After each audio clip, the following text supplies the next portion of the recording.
जम्मू कश्मीर के शोपिया जिले में मंगलवार सुबह एक बड़ा आतंक विरोधी ऑपरेशन अंजाम दिया गया, जिसमें सुरक्षा बलों ने लश्कर ए तैयबा के कमांडर समेत 3 आतंकियों को मुठभेड़ में मार गिराया। यह कार्रवाई दक्षिण कश्मीर के शुकुरू केलर इलाके में की गई, जहां आतंकियों की मौजूदगी की पुख्ता सूचना मिलने के बाद से सेना और अन्य सुरक्षा बलों ने मिलकर सर्च ऑपरेशन शुरू किया। मीडिया रिपोर्ट्स के अनुसार मुठभेड़ की शुरुआत कुलगाम जिले से हुई थी और फिर यह शोपिया के जंगलों तक फैल गई। सुरक्षा एजेंसियों को गुप्त सूचना मिली थी कि कुछ आतंकी क्षेत्र में छिपे हुए हैं और किसी बड़ी साजिश की योजना बना रहे हैं। इस सूचना के आधार पर सेना, सीआरपीएफ और जम्मू कश्मीर पुलिस ने संयुक्त रूप से इलाके की घेराबंदी कर तलाशी अभियान शुरू किया। सर्च ऑपरेशन के दौरान आतंकियों ने सुरक्षा बलों पर अचानक फायरिंग शुरू कर दी। जवाबी कार्रवाई में सेना ने मोर्चा संभाला और मुठभेड़ शुरू हो गई। इस भीषण गोलीबारी के दौरान लश्कर ए तैयबा के कमांडर समेत 3 आतंकियों को ढेर कर दिया गया। हालांकि अभी तक उनकी पहचान आधिकारिक रूप से सार्वजनिक नहीं की गई है।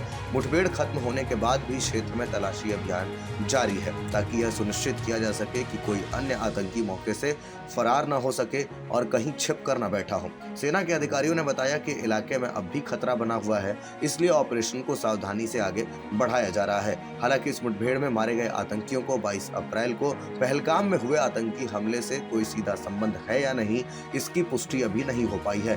पहलगाम हमले में 26 निर्दोष नागरिकों की जान गई थी, जिसके बाद से सुरक्षा बल दक्षिण कश्मीर और किश्तवाड़ के घने जंगलों में लगातार तलाशी अभियान चला रहे हैं। यह हमला पाकिस्तान समर्थित आतंकियों द्वारा किया गया था और इसके बाद केंद्र सरकार ने कश्मीर घाटी में आतंकवाद के खिलाफ कार्रवाई तेज कर दी है।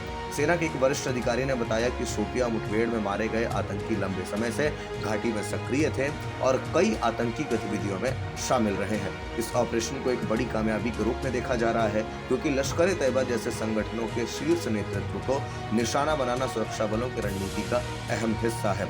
घटनास्थल से भारी मात्रा में हथियार, गोला बारूद और संदिग्ध दस्तावेज भी बरामद किए गए हैं। पकड़े गए सुरागों के आधार पर आने वाले दिनों में और भी खुलासे होने की संभावना जताई जा रही है। ऑपरेशन की सफलता के बाद से स्थानीय लोगों में भी सुरक्षा को लेकर भरोसा बढ़ा है। हालांकि कुछ क्षेत्रों में तनाव और डर का माहौल अब भी है। सुरक्षा बल लगातार यह सुनिश्चित कर रहे हैं कि आम नागरिकों को कोई नुकसान न पहुंचे और क्षेत्र को आतंकवादियों से पूरी तरह मुक्त किया जा सके। ऑपरेशन की निगरानी उच्च स्तर पर की जा रही है और भविष्य में ऐसी कार्रवाइयों के लिए तैयारी तेज कर दी गई है।